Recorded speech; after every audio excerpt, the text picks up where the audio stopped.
नमस्कार, आप देख रहे हैं विस्टार न्यूज। मैं हूं दिवाकर विक्रम सिंह। लोकतंत्र, प्रजातंत्र, भारत की ताकत, श्रेष्ठ भारत, ये क्यों बनता है, किस आधारों पर बनता है, ये हम आप सभी जानते हैं। और इसमें एक पहलू है विदेश नीति का, और उस विदेश नीति पर हमें गर्व है।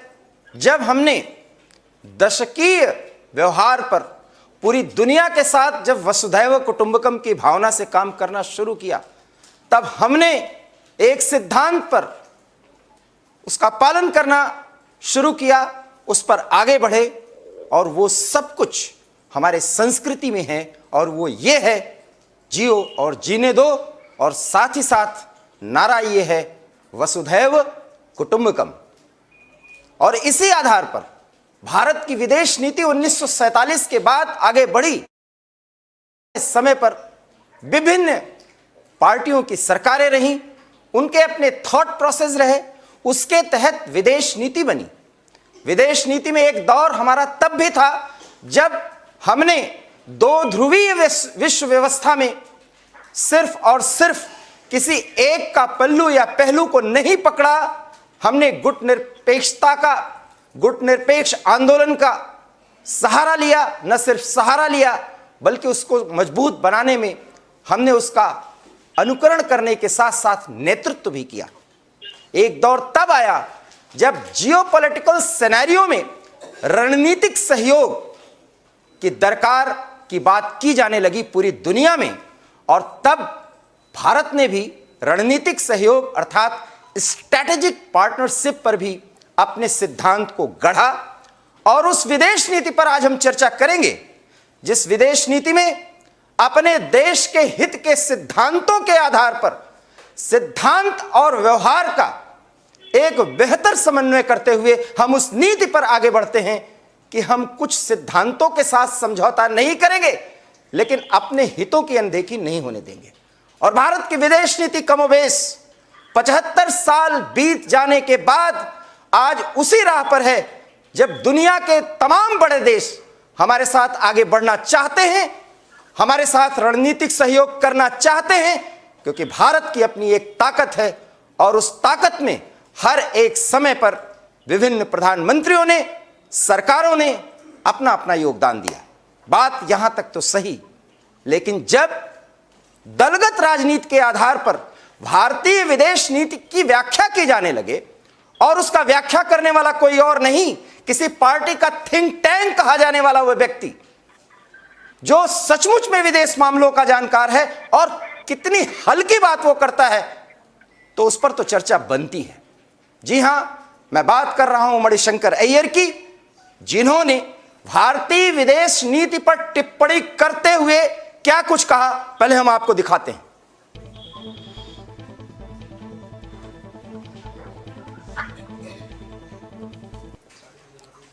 उन्होंने कहा कि गुटनिरपेक्षता, शांति की बात अब होती ही नहीं।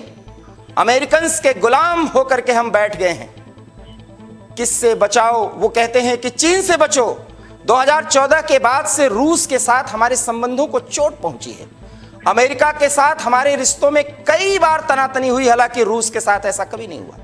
चाहे वो तब का सोवियत यूनियन हो, आज का रशियन फेडरेशन हो, हमने एक दूसरे को हमेशा बराबरी पर देखा।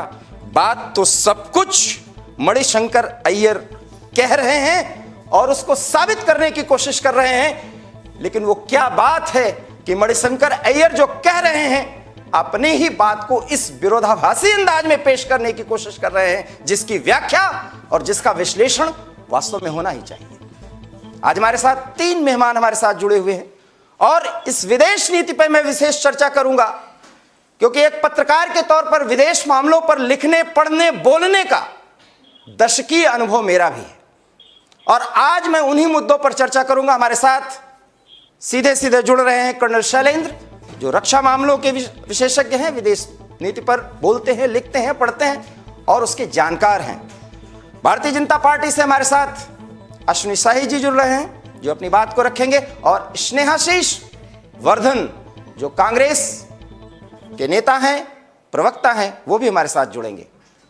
कुछ एक दो पत्रकार हमारे साथ जुड़ना चाह रहे हैं, किसी तकनीकी खामियों के कारण वो हमारे साथ नहीं जुड़ पा रहे हैं, लेकिन अगर हमें मौका मिलेगा तो निश्चित रूप से वो हमारे साथ रूबरू होंगे। सवाल पहला कर्नल शैलेंद्र से।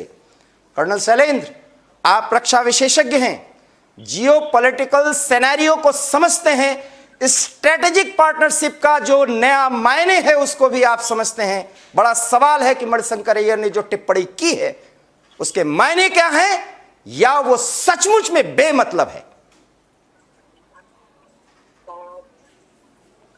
दिवाकर की एक बात तो बड़ी क्लैरिटी से कह पाऊंगा कि जितना थोड़ा बहुत एज अ इंटरनेशनल रिलेशन का मैं स्टूडेंट रहा हूँ, चीजों को समझ रहा हूँ, उसमें ये बड़ी क्लैरिटी है कि मणिशंकर अय्यर अपने टाइम के पढ़े लिखे आदमी माने जाते हैं। ये नहीं कहूँगा कि कोई बेकार आदमी ने स्टेटमेंट दी है, बट अगर एक पढ़ा लिखा आदमी इस तरह की स्टेटमेंट दे तो मुझे लगता है इसके कहीं ना कहीं कोई पॉलिटिकल कंपल्सन हो सकता है। इसको चीज आउट ऑफ न्यूज तो वो अपने आप को समझ में लाना चाह रहे हो वगैरह वगैरह, लेकिन ये हमारा नहीं होना चाहिए। बात होनी चाहिए कि जो उन्होंने कहा उसका क्या मायना निकाला।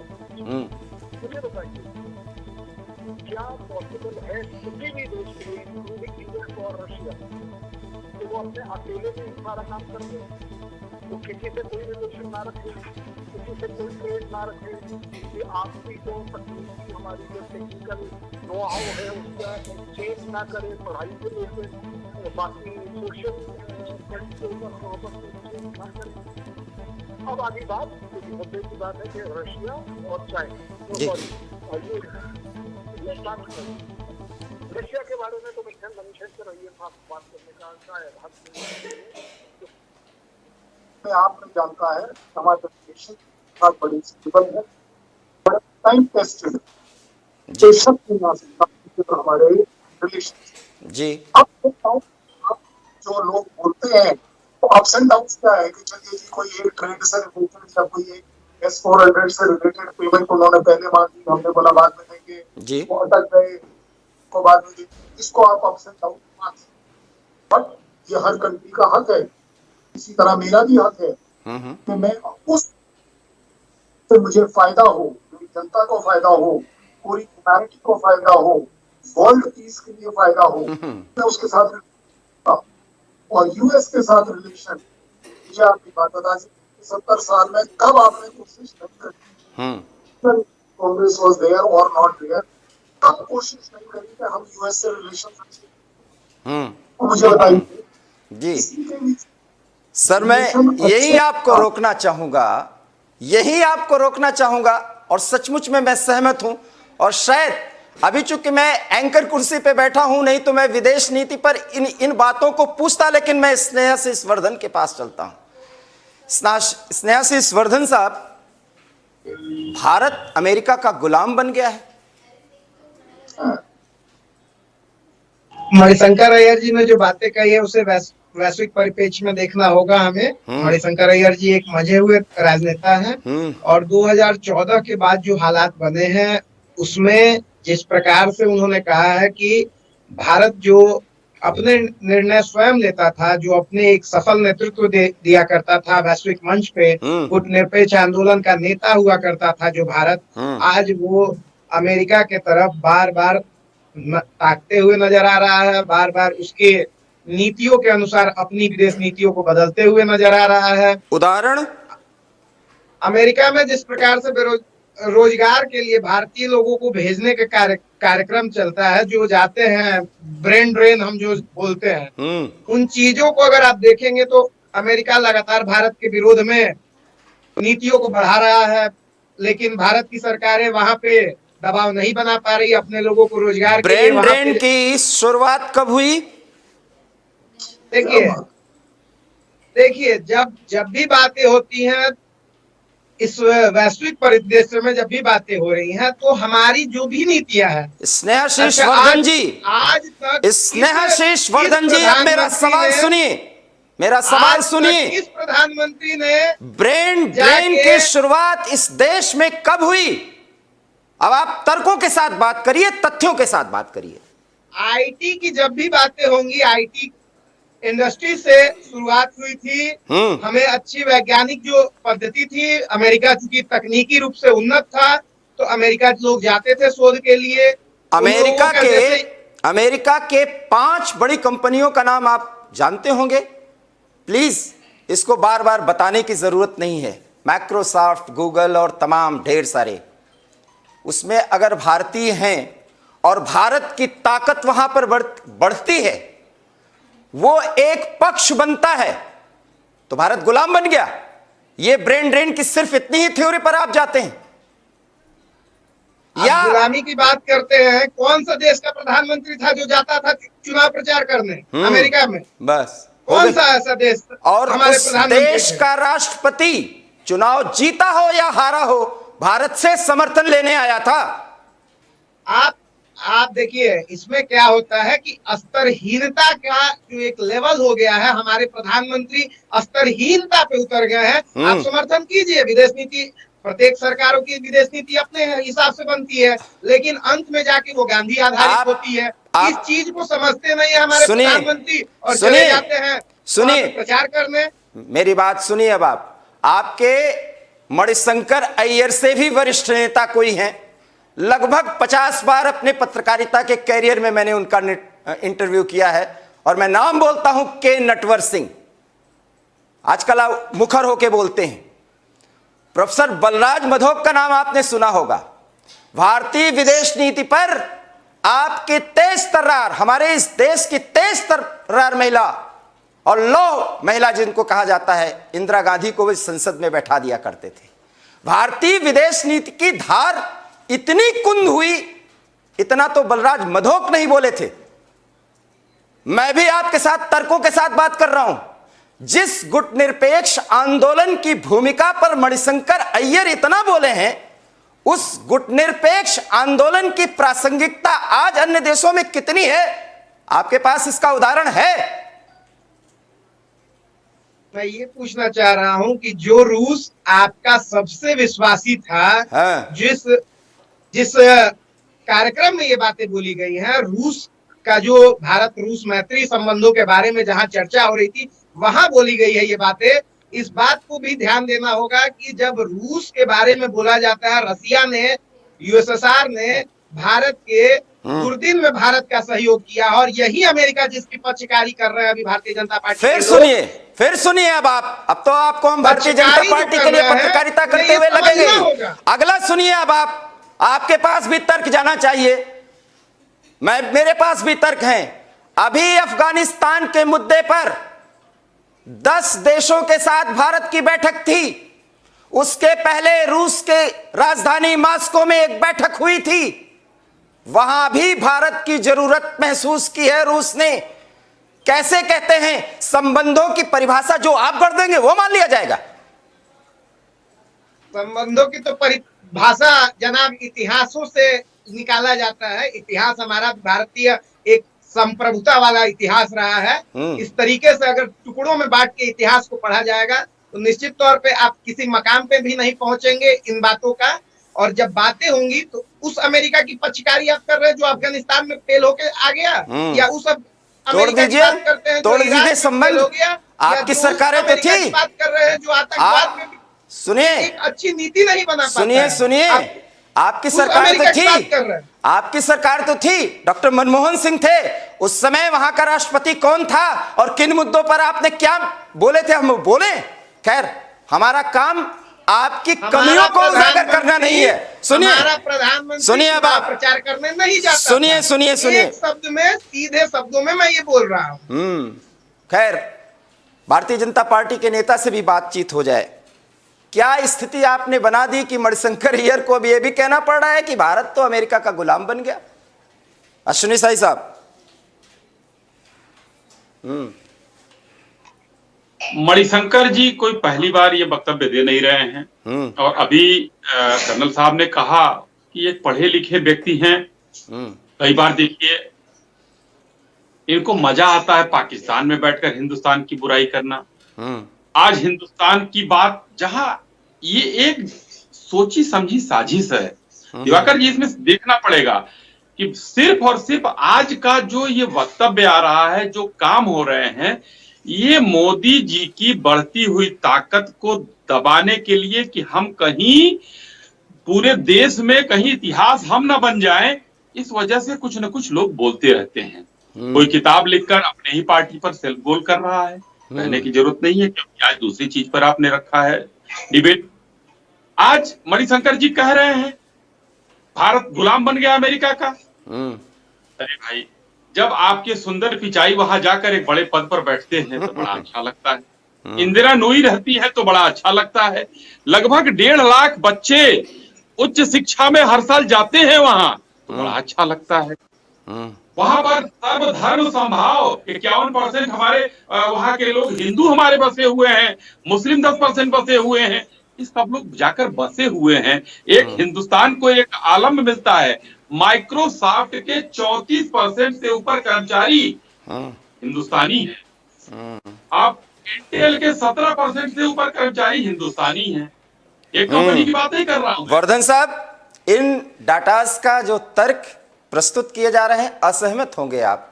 सवाल यह है कि पाकिस्तान में जाकर के ये गिड़गिड़ाना कि मोदी को हटाने में आप हमारा सहयोग करिए, महान है मणिशंकर अय्यर ना। पाकिस्तान में बिरयानी खाने भी हमारे देश के प्रधानमंत्री नहीं जाते थे। इन सब चीजों को भी समझना होगा। और जहां तक रही बात रूस की, तो हमेशा दोस्ती वफादार लोगों के साथ होती है। सैन्य होड़ जो पूरे विश्व को अशांत करके अपना अभी जो रूस से एक रक्षा समझौता हुआ है।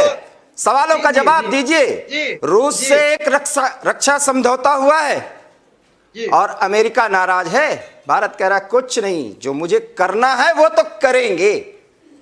भारत गुलाम बन गया ना। उदाहरण दीजिए, जो सवाल पूछ रहा हूं उसका जवाब दीजिए। लीजिए, आप जवाब लीजिए। हाँ, जवाब लीजिए। हाँ, दीजिए। अमेरिका से जिस पनडुब्बी की मांग की जा रही थी, जो परमाणु हथियार शक्ति संपन्न पनडुब्बी थी, वो तो अमेरिका दिया नहीं। उसे मजबूरी में फ्रांस से खरीदना पड़ रहा है। आप कैसी दोस्ती है? आप पिछलग्गू बने हुए हैं। दोस्ती बराबरी से होती थी। सोवियत संघ के साथ हमारी बराबरी की दोस्ती थी। जी, अगर इजाजत हो तो मैं जवाब। हाँ, सुनी सही साहब, जवाब दीजिए। मुझे पूछना पड़ा, आपको तो आना चाहिए ना। की दोस्ती होती थी, पूछिए। पिछलग्गू वाली दोस्ती होती थी। इस बात को समझना हो। कांग्रेस के नेता को इतना बता दूं, आज के समय में हिंदुस्तान किसी का पिछलग्गू नहीं है। आपने कहा बिरयानी खाने की बात, तो मैंने उसी देश की बात कहा कि उसके घर में घुस के मारा भी है हमने। उनकी हैसियत नहीं है हमको आंख दिखा दें। पहले प्रधानमंत्री क्या करते थे, सुन लीजिए कांग्रेस ने। हाँ, ये तो स्वीकार करते हैं और इसलिए नहीं, ये स्वीकार करना चाहिए। और इसलिए इंदिरा गांधी हमारे लिए एक लाइन और खत्म कर दूं दिवाकर जी, एक लाइन और खत्म कर दूं। इन्होंने कहा है, मैंने नहीं कहा, आप ही के नेता मनीष तिवारी जी ने लिखा है कि सेना गई और सेना को उन्होंने आदेश नहीं दिया। हमारे पास समय था, तो उस समय की नाकारा और नालायक सरकार थी। नालायक जो है उस समय की लोग सरकार चला रहे थे। तो इसका कौन, हम लोग तो नहीं कह रहे, आप ही के नेता कह रहे हैं। ये तो देश अब वो किताब भी इतिहास हो गई जिस इतिहास की बात कर रहे हैं। अब मैं कर्नल साहब के पास जाता हूं। कर्नल साहब, ये तो दो राजनीतिक दलों के प्रवक्ताओं की नोक झोंक है। इस टीका टिप्पणी को तो हम रोज सुनते रहते हैं। कर्नल सर, प्लीज ये एक्सप्लेन जरूर करिए कि जियोपॉलिटिकल सिनेरियो में स्ट्रैटेजिक पार्टनरशिप के जो मायने बदले हैं पिछले 2 दशक में, शायद मणिशंकर वो भूल गए हैं या वो देश के लोगों को मूर्ख समझते हैं। अब आप नहीं, देखिए होता पता क्या है कि मणिशंकर अय्यर साहब, जैसा कि सभी लोग बोल रहे हैं कि वो किसी पार्टी के थिंक टैंक होते थे। देखिए, वो थिंक टैंक उस समय तक ठीक था। उसकी अप्रोच, उसकी एक्सपोजर उसके आगे नहीं हो पाई। आज क्या हो रहा है? आज हर कंट्री और स्पेशली इंडिया वो पार्टनरशिप्स करता है जो हमें सूट करती हैं। यस, अगर हमें चेंज करना है तो हम चेंज करेंगे। चाइना में गलवान पर उसे मारना है तो मारेंगे, लेकिन साथ ही साथ ट्रेड जी, हमारा जो ट्रेड ना हो, पाकिस्तान के साथ हमारे रिलेशन कितने भी खराब हो जाए, बट उसके बावजूद हम करते हैं। आपने तथ्यों की बात कही, इसलिए मैं आपको तथ्य दे रहा हूँ। S-400 का यूएस में तो बहुत ऑपोजिशन किया। जी मैं यही कहना चाह रहा था कर्नल साहब ने। अगर हम उसके गुलाम हैं, श्योर हमारे जो पढ़े लिखे साथी जो पैनल पर हैं वो जरूर देख पा रहे हैं, हमने उनको कोई बड़ी बात नहीं। वर्धन साहब, आप भी कुछ कह रहे हैं कि ब्रेन ड्रेन हो रहा है। मुझे ये बात है कि यूएस में हमारी इतनी डिमांड जो है, टॉप सही, हमारे इंडियंस हैं। सही, क्यों नहीं मैं अपने कंट्री के लोगों को प्रोजेक्ट करूं। और स्नेहाशीष वर्धन जी, स्नेहाशीष वर्धन जी, कर्नल सर इसी बात को आप आगे बढ़ाइएगा। घमंड है कि एक यूएस के प्रेसिडेंट को हमारे प्राइम मिनिस्टर की जरूरत पड़ी अपने इलेक्शन में, क्यों नहीं करें हम? मैं ये नहीं कहता हूं कि उसको, और रिजल्ट देखिए, अगर इसी तरह हमारे अगर अमेरिका के साथ इतने तगड़े रिलेशन है कि भाई हमारा सब कुछ गड़बड़ है, तो फिर वो इलेक्शन जीता क्यों नहीं? स्नेहाशीष वर्धन जी, वर्धन साहब, आप जेएनयू के प्रोडक्ट हैं सर, हमारे इनपुट के सहयोगी ने बताया है, तो मैं तर्कों के ही साथ बात करूंगा। नहीं, मैं जेएनयू का प्रोडक्ट नहीं हूं मैं। अच्छा, खैर माफ करिएगा, मैं एक तर्क आपको और दे रहा हूं। अभी धार्मिक स्वतंत्रता पर एक रिपोर्ट आई है 5-7 दिन पहले, शायद आपने पढ़ा होगा। पढ़ा है? अगर नहीं पढ़ा है तो मैं उसको एक्सप्लेन कर रहा हूं। बहुत प्यारा विषय है मेरा, इसलिए आज तो चर्चा बढ़िया होगी सर। उसमें यह है कि धार्मिक स्वतंत्रता के उल्लंघन करने वाले देशों में चीन, पाकिस्तान, अल्जीरिया सहित तमाम देश हैं। और बाइडेन प्रशासन ने सीधे सीधे कहा भारत का नाम इसमें नहीं होगा, क्योंकि भारत एक मजबूत देश है और धार्मिक स्वतंत्रता का जो अधिकार भारत के संविधान में निहित है वो वहां पर उसको पूरा किया जाता है। अब भी भारत गुलाम है अमेरिका का। असल में देखिए चीजें क्या हुई कि जब से सरकार बदली है अमेरिका में भी, कहीं ना कहीं अभी मोदी जी की ट्यूनिंग वहां बन नहीं रही है। अच्छा। लेकिन जो अभी की जो परिप्रेक्ष्य में इन्होंने जवाब दिया है, मणिशंकर जी ने जो बोली है बातें, उन बातों को ये समझना होगा कि 2014 के बाद से हमारी भारतीय जनता पार्टी की ये नीति रही है। भारतीय जनता पार्टी के जो भी जानकार होंगे वो जानते हैं कि उनकी नीतियां हमेशा अमेरिका परस्त रही हैं। अच्छा। उससे पहले, आजादी से पहले अगर जनसंघ की बात करे जाए तो वो लोग अंग्रेजों के पक्षकार थे, अंग्रेजों की दलाली करते थे। अब वो अमेरिका की दलाली कर रहे हैं। स्थिति स्पष्ट है और अभी बाइडेन साहब के साथ इनका ट्यूनिंग बन नहीं रहा है, थोड़े दिन में बन जाएगा। बोलिए अश्विनी साहब, बोलिए। देखिए ये दलाली और ये सब कम से कम विदेश नीति पे चर्चा कर रहे हैं, थोड़े गंभीर विषय पर हैं स्नेहाशीष जी, प्लीज। हाँ चलिए बोलिए। देखिए स्नेहाशीष जी, चूंकि इनका जो है इस समय पांव कांग्रेस में है और कांग्रेस जो है स्तरहीन बात करती है, इन्होंने स्तरहीनता की बात की, तो मणिशंकर जी भी कर रहे हैं और वही बात हमारे भाई स्नेहाशीष जी भी कर रहे हैं। प्रधानमंत्री साहब बातें करते हैं, बात अभी दलाली की हुई, मैं सुन लीजिए। अब मुझे लगा था कि बिहार में पंचायती चुनाव में भी आएंगे चुनाव प्रचार करने, लेकिन नहीं आए। पेट में दर्द होने लगा, मोदी जी के नाम पर पेट में दर्द होने लगता है। मनमोहन सिंह जी को तो 10 साल जेल लग गए। आपको पेट में दर्द नहीं होता? नहीं, होता है दिमाग, दिल, गुर्दा, सब में दर्द होता है। चुनाव जो है ना वो पार्टी बेसिस नहीं होती है। वो देखिए, तो पार्टी बेसिस होती तो आज हिंदुस्तान, अभी कर्नल साहब ने जो कहा कि हम ट्रेड भी करेंगे और उसके साथ हम उसके घर में घुसकर मारेंगे भी, ये हमारी प्राथमिकता है। 400 के बारे में कहना चाहता था, कर्नल साहब ने कह दिया। दूसरा मामला मैं आता हूं टर्की के बारे में। देखिए टर्की किस तरीके से आज भारत का पिछलग्गू बना घूम रहा है, उसके बयान बदल गए, ये भारतीय प्रधानमंत्री की देन है। उसके बाद आपको बताना चाहूंगा, हिंदुस्तान कभी भी किसी, इजराइल को किस चीज की कमी है? इजराइल को किसी चीज की कमी है? वो इजराइल जो पूरे विश्व को जो है अपने रक्षा सौदों से नचाता है, वहां का प्रधानमंत्री ले जाकर कहता है मोदी जी आप हमारे पार्टी में, हमारे यहाँ शामिल हो जाइए, और वहां का राष्ट्रपति प्रधानमंत्री चुनाव में प्रचार करते हैं, वहां होल्डिंग लगती है। आप लोगों को दर्द होता है क्यों? ये एक प्रधानमंत्री बहुत दिनों बाद हिंदुस्तान को मिला है जिसकी विश्व में एक शानदार छवि बन रही है। हर मोर्चों पर सबसे दोस्ती भी करेगा, सबसे दुश्मनी भी रखेगा, क्योंकि कूटनीति में समय भारत बहुत ही बेहतर कर रहा है। अभी क्षणिक में आ रहा हूं, ओपेक की बात आ रही है। ओपेक में तेल की जब बात आई, उसमें रसिया, चीन, हिंदुस्तान सबने मिलकर उनके ऊपर दबाव बनाया। वो लोग अब तेल का उत्पादन फिर बढ़ाने जा रहे हैं। ये सब लोग मिलकर कर रहे हैं। इसमें कोई अमेरिका ने हमको नहीं कह रहा है कि आओ मेरे साथ। उसमें रसिया भी है, चाइना भी है। तो आप कहां हैं श्रेयाशीष जी? इस समय हिंदुस्तान चतुर्दिक सामरिक रूप से, विदेश नीति में, आंतरिक, आर्थिक, सब तरह से प्रतिबद्ध होता चला जा रहा है। आपके तरह नहीं कि एक राजनीति करते हैं, न किसी पद पर हैं न कुछ हैं, और चीन का राष्ट्रपति आपके साथ खड़ा होकर पता नहीं किस पर दस्तखत करते हैं और उससे रुपया लेते हैं। उसका तो ऑथेंटिक प्रमाण है इस समय हिंदुस्तान में। तो चंदा लेने वाली पार्टी आपकी है।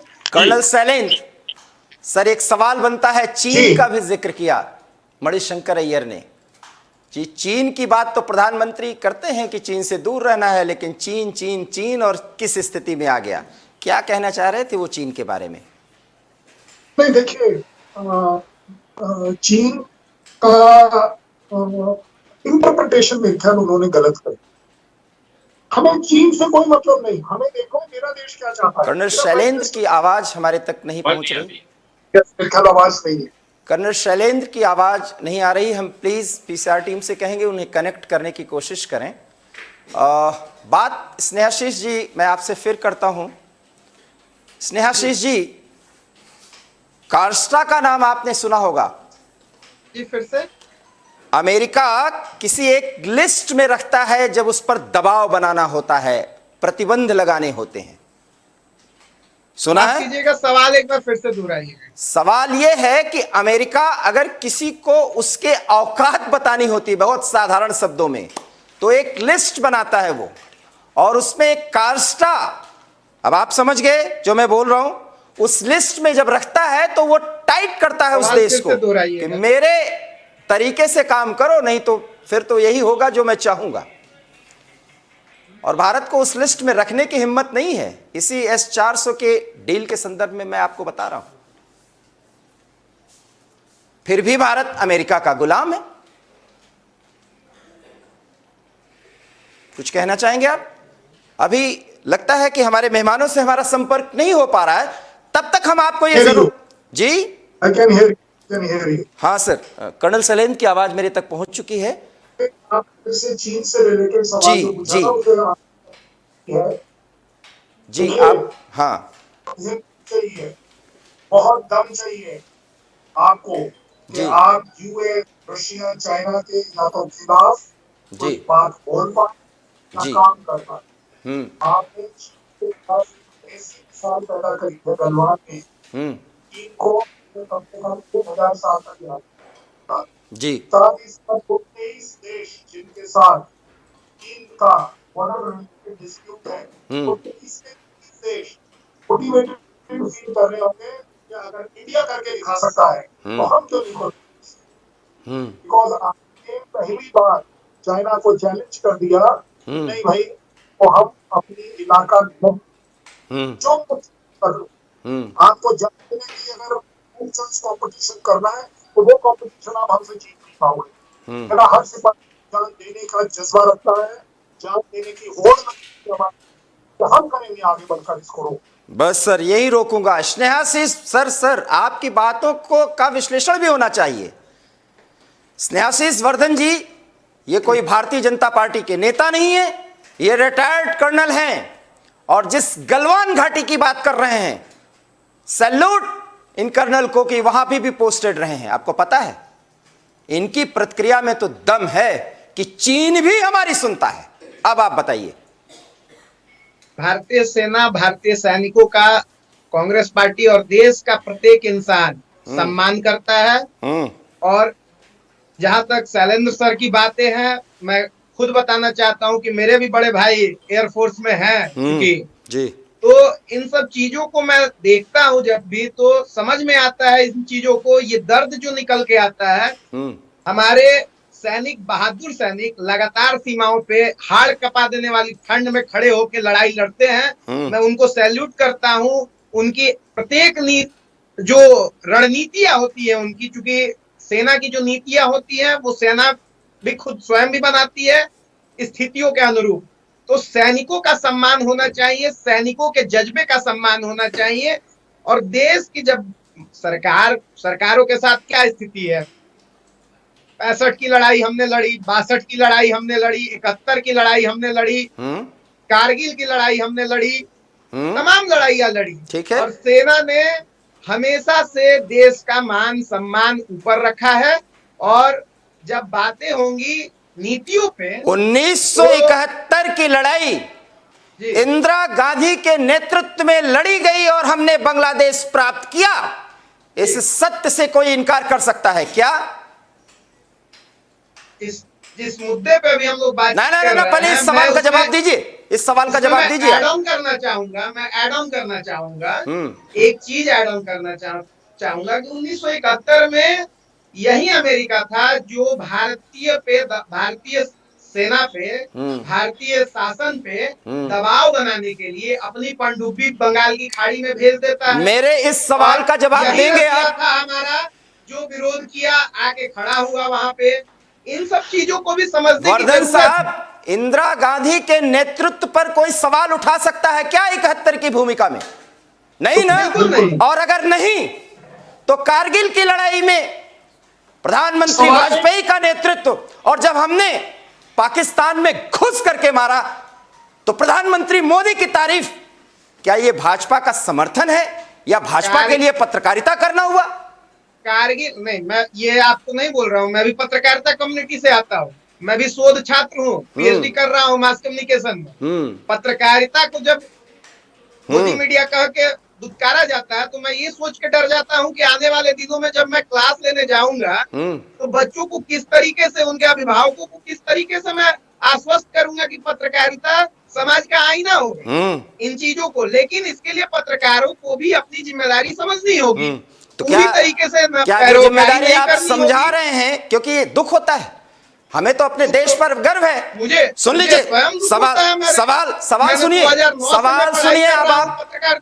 अब आप सुनिए, अभी आपसे मैंने कास्टा पर पूछा, उस पर आप कुछ नहीं बोल पाए, काटसा पर आप अभी नहीं बोल पाए। मैं आगे सवाल कर रहा हूं, अब मैं आ रहा हूं गल्फ में। सुनिए, कनेक्शन टूट गया था इसलिए मैं नहीं सुन पाया। मैं आ रहा हूं, मैं आपसे तो सर सवाल का जवाब लूंगा, क्योंकि आप लोग विदेश नीति को की व्याख्या करेंगे, सबसे ज्यादा शासन आपने किया है।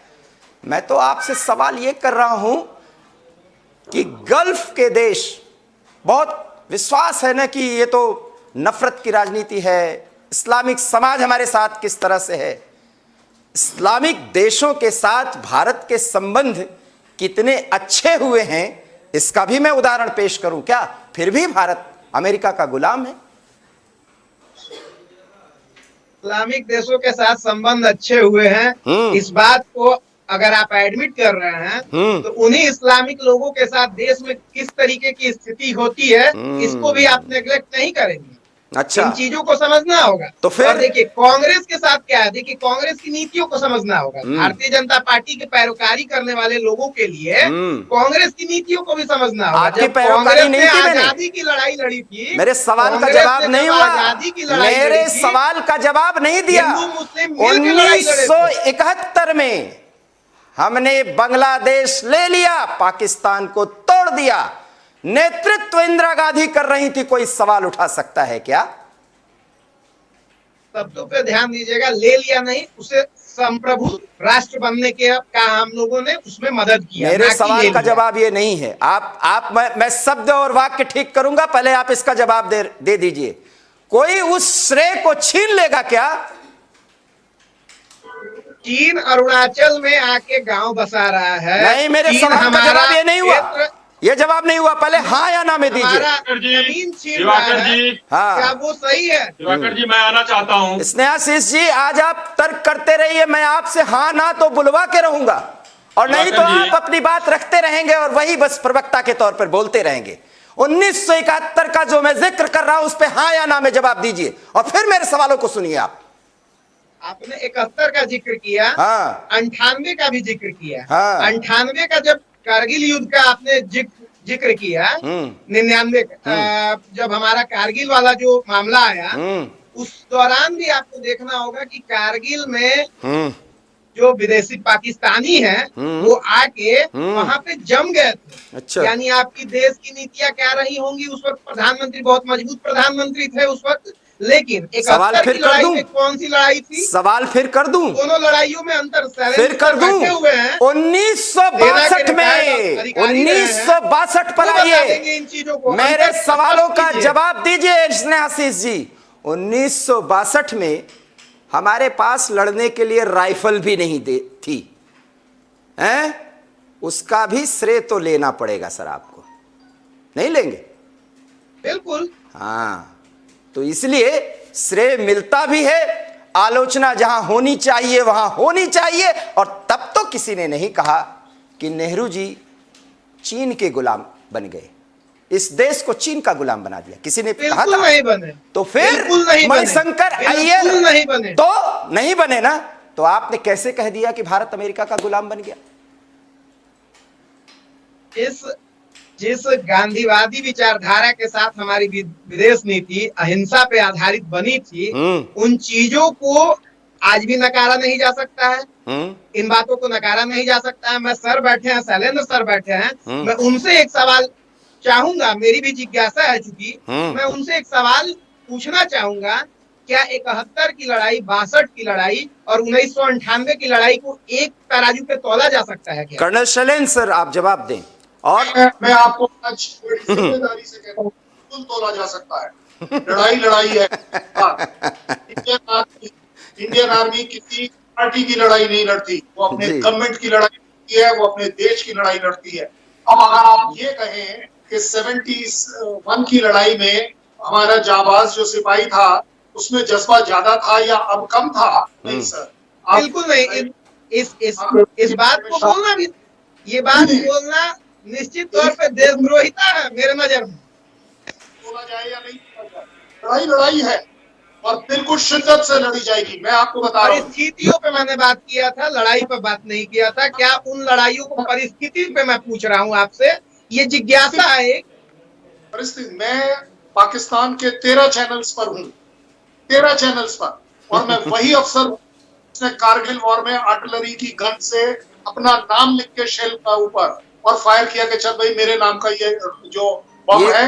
कारगिल वार हीरो हैं स्नेहाशीष जी, जो आपके साथ बैठे हुए हैं कर्नल शैलेंद्र पैनल में।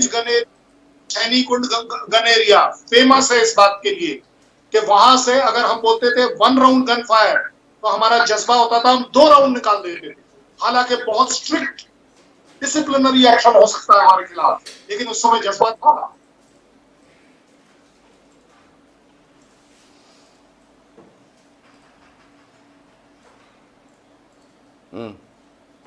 उन्हें हटाना है और हटाया। इतनी डिफिकल्ट सिचुएशन होने के बावजूद हम उन्हें हटा पाए। देखिए, लड़ाई के बारे में हमें बहुत ज्यादा डिस्कशन नहीं करना चाहिए, लेकिन हमें मणिशंकर अय्यर जैसे बंदे के बारे में जरूर बात करनी चाहिए। पढ़े लिखे होने का आपका फायदा क्या? आप हर छोटी सी चीज बना देते हैं, देशद्रोह बना देते हैं, पता नहीं क्या क्या बनाते हैं। ये गलत बात है। देखिए, किसी ने बीजेपी के सामने बड़ा अच्छा कहा कि ये एक साजिश है। मैं कहता हूँ सर, अगर साजिश है तो पकड़ो इन्हें और मारो। इन्हें पकड़, ये साजिश करना कैसे हो सकता है कि मेरे देश के बारे में आप बीजेपी के बारे में कुछ कहें, मुझे कोई प्रॉब्लम नहीं। आप मेरे देश के बारे में बात कर रहे हैं कि मेरा देश गुलाम हो गया। जी, आपने मेरी इज्जत से खेला है, मेरे वो जो पूरे भारतवासी हैं उनकी इज्जत से खेला है कि जी हम सब अब गुलाम हो गए। I don't think that is smart from a educated man. ये चीज नहीं एक्सपेक्ट करी जाती। पॉलिटिकल स्टेटमेंट्स करिए, बहुत बड़ी बात, पर मेरे देश की इंसल्ट मत करिए।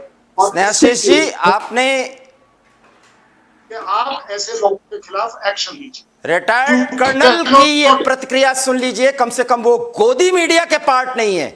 अश्विनी शाही साहब, आपका लास्ट कमेंट। जी बिल्कुल, मुझे भी दुख होता है सर। मुझे भी दुख होता है जब कंगना रनावत जैसी एक एक्ट्रेस, कंगना पे बाद में बात कर लेंगे, पद्म अवार्ड मिल जाते हैं, विदेश नीति पर चर्चा हो रही है, कंगना पे बाद में बात कर लेंगे। शिकार होती है, वो बोल देती है कि देश 2014 में आजाद हुआ। कंगना पे बाद में बात कर लेंगे और इस मुद्दे पे भी बात करेंगे। अश्विनी शाही साहब, जब बातें होती है तो सभी बातों पे आनी चाहिए। 2014 तक यानी हमारा देश गुलाम था, सर कारगिल की लड़ाई लड़े हैं सर को मैं सन्यासी सैल्यूट जी, करता हूँ। मैं भी कुछ बोल लूं, हाँ, अगर आपकी बोलिए। सन्यासी जी बिल्कुल की इजाजत हो तो। बोलिए बोलिए बोलिए बोलिए। बोलिए बोलिए। दिवाकर जी, 2 नेशनल अवार्ड जो है कंगना को कांग्रेस ने ही दिया था, ये कहने सुनने की बात नहीं है, ये दूसरा विषय हो जाएगा। अभी हमारे कांग्रेस के भाई इतना उत्साहवर्धन कर रहे थे सेना का, कर्नल साहब ने उनको ये भी तालियां भी बजाई कि सेना को उन्होंने बहुत बढ़िया सराहा। लेकिन मैं अपने कांग्रेस के भाई स्नेहाशीष जी से कहना चाहूंगा कि थोड़ा सा अपने बड़े नेताओं को भी ज्ञान दीजिए। एक कहता है खून की दलाली करते हैं, दूसरा कहता है कि ये सड़क का गुंडा है, जो हमारा इस समय थल सेना अध्यक्ष उस समय थे, उनको सड़क का गुंडा कहता है। उनको भी तो समझाइए, इस तरीके से सेना पर आवाज मत उठाइए। मोदी को गाली दीजिए, चलेगा, कर्नल साहब ने कहा मैं भी बर्दाश्त कर लूंगा। देश का एक प्रधानमंत्री काठमांडू हवाई अड्डे पर रहता है, प्रेस वाले पूछते हैं नेहरू जी युद्ध शुरू हो गया है, चाइना ने अटैक कर दिया है, आपकी क्या पॉलिसी है, क्या बताएंगे? तो उन्होंने कहा मैंने आदेश दे दिया है। ऐसा भी प्रधानमंत्री हिंदुस्तान को मिला था स्नेहाशीष जी, जो काठमांडू एयरपोर्ट से और युद्ध की घोषणा करता है। ये गैर जिम्मेदाराना हरकत कांग्रेस कब छोड़ेगी? आज हिंदुस्तान में रहकर और हिंदुस्तान की बात आप करिए, लड़े हम लोग लोकतंत्र में हैं, संविधान हमारा है, आपका है, कांग्रेस और भारतीय जनता पार्टी का। हम लोग चुनावी लड़ाई लड़े, बदजुबानी करें, लेकिन कम से कम देश का सम्मान ऊपर रखें, सर्वोपरि रखें।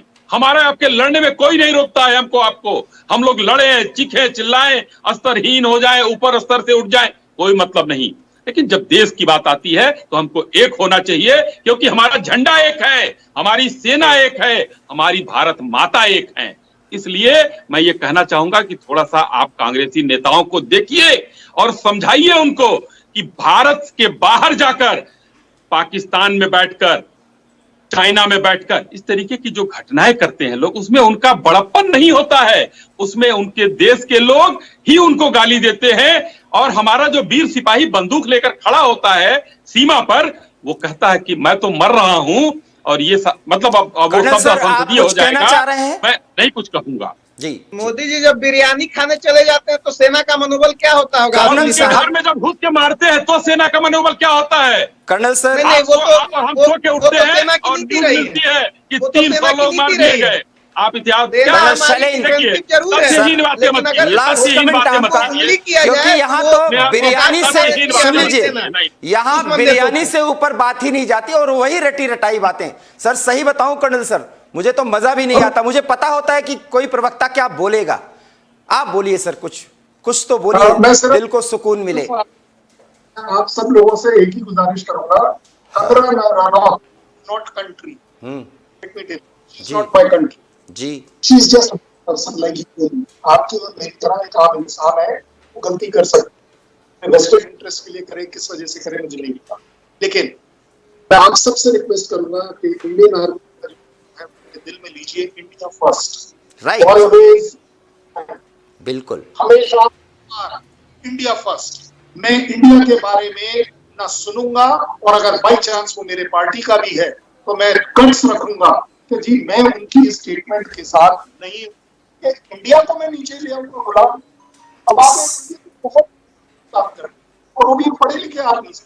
I think that is good enough. अगर मेरा देश, मेरे देशवासी मेरे साथ इंडिया फर्स्ट रखते हैं, जय हिंद रखते हैं, आई थिंक ये भी अच्छी आ रही है। वर्धन साहब, आप भी सर लास्ट कमेंट करिए, और एक गुजारिश करूंगा, भारत अमेरिका का गुलाम नहीं है, ये तो एक बार बोल ही दीजिए। बिल्कुल नहीं बोलूंगा, क्योंकि भारतीय और अगर नीतियां जो आप नहीं बोलते हैं, अब मैं आपका कमेंट भी नहीं सुन सकता, जी, क्योंकि जी। आपको शुद्ध करना पड़ेगा अपनी भाषा को। भारत 135 करोड़ लोगों का देश है, और भारत अपने आप को स्वतंत्र रखना जानता है, जानता है, जानता है। मणिशंकर जैसे 1000 लोग आ जाएं, ये साबित नहीं कर सकते कि भारत का गुलाम है। और इसी पे मैं अपना डिबेट समाप्त करता हूं। आप तीनों गेस्ट हमारे साथ जुड़े, आपका बहुत बहुत धन्यवाद। लेकिन इन तलखियों के बावजूद जो बात निकलती है, इससे जनमत जरूर तैयार होता है। आप हमारी बात से कितना सहमत हैं कि यह देश सर्वप्रथम है, सर्वश्रेष्ठ है, हम गुलाम नहीं हैं, हम बराबरी के आधार पर व्यवहार करते हैं। सरकारें आती हैं, जाती हैं, दलगत राजनीति से ऊपर उठ करके देश प्रथम और देश श्रेष्ठ पर हमें सोचना होगा, और तभी ये राष्ट्र दुनिया के सामने सीना तान करके खड़ा होगा। ए विस्टार न्यूज में इतना ही। देश और दुनिया की तमाम बड़ी खबरों के लिए देखते रहिए विस्टार न्यूज, क्योंकि यहां खबरों का सिलसिला कभी नहीं थमता। नमस्कार।